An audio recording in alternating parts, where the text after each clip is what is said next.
Arthur Black was born in a one-up, one-down cottage on the edge of the penny in 1920.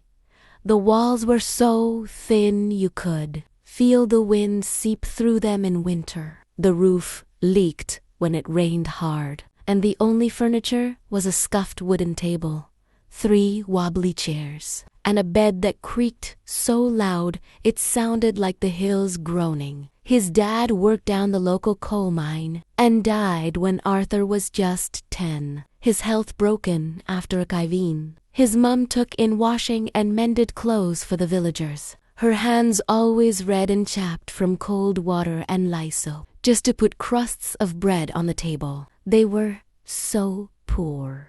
Arthur went to school with shoes stuffed with cardboard to cover the holes, and his only coat was handed down from 3 older cousins, too big and faded at the cuffs. Nothing ever comes from nothing, the villagers would say, shaking their heads as he passed. Arthur Black will end up just like his dad, working down the pit, getting by, never having anything to call his own. Arthur never answered back, but every night, by the guttering light of a tallow candle, he drew. He drew on scrap paper, on the back of old envelopes, on the margins of his school books. He drew houses, warm, solid houses with thick stone walls, big windows that let the sun pour in, gardens full of apple trees, chimneys that sent soft white smoke curling up into the sky. He drew them for his mum,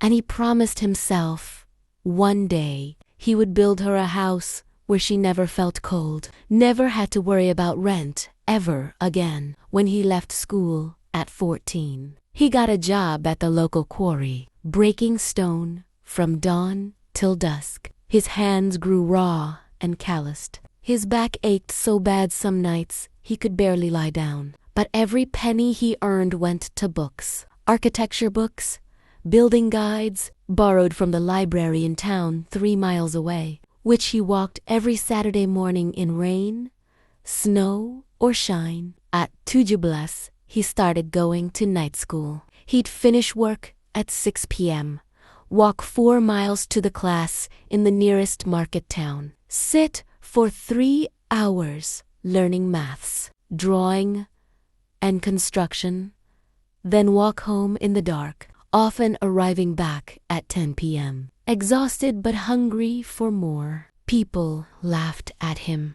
"What's the point, Artie?" his workmates would jeer, throwing pebbles at his feet. "You're a quarry lad. You don't build houses. You break stone. Know your place." Even the local builder, Mr. Henderson, patted his shoulder and said, "Son, you haven't got the money or the name to do this. Stick to what you know."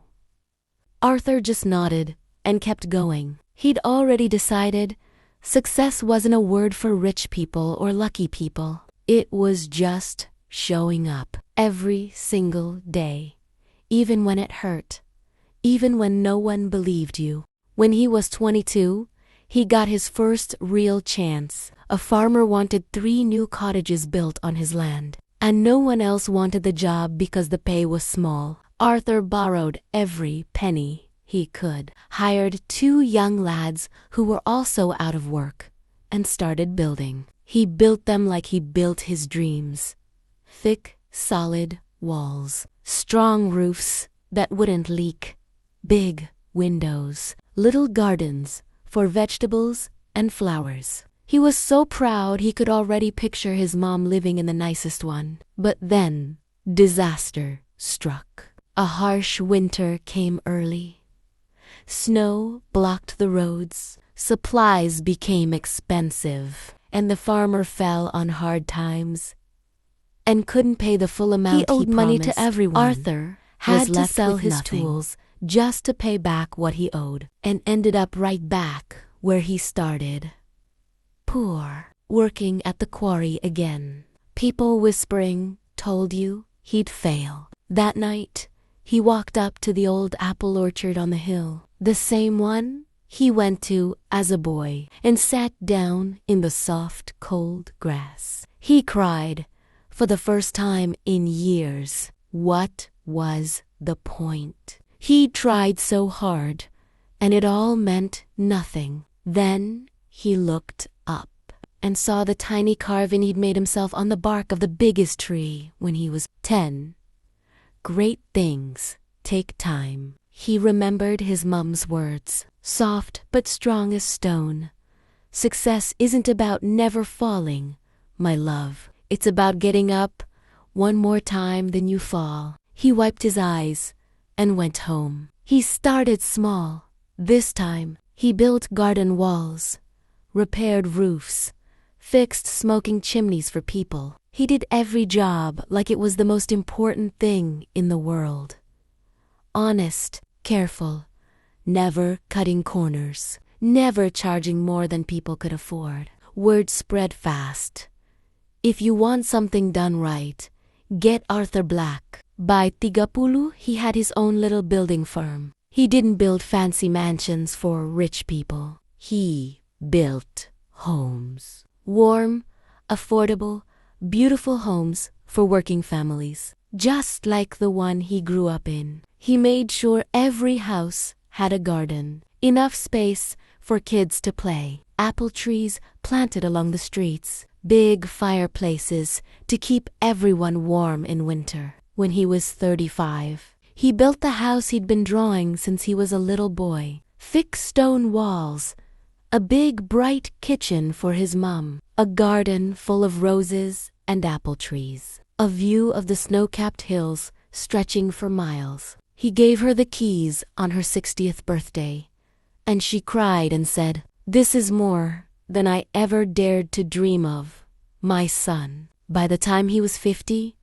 Arthur Black was known all over the county. He'd built whole villages of homes, helped hundreds of young lads from poor backgrounds get apprenticeships, gave work to anyone who needed it. He wasn't the richest man around, but he was the most respected. One day, a young reporter came to interview him for the local newspaper. "What's the secret of your success, Mr. Black?" he asked. "You started with nothing.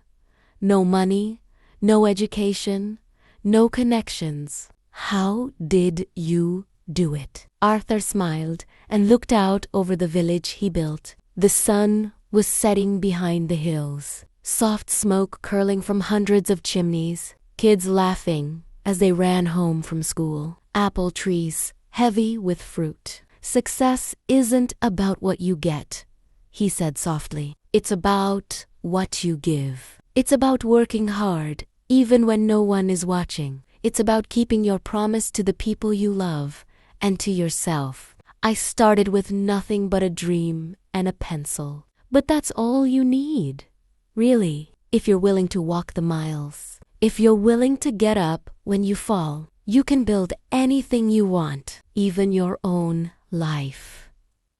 Arthur lived to be 87. When he died, the whole village came to his funeral. They didn't talk about how much money he had or how famous he was. They talked about how he built them homes, how he helped them when they had nothing, how he proved that a boy from a tiny cottage could build a whole world. That was his success. Not the houses he made with stone and wood, but the life he built with heart, hard work, and never giving up.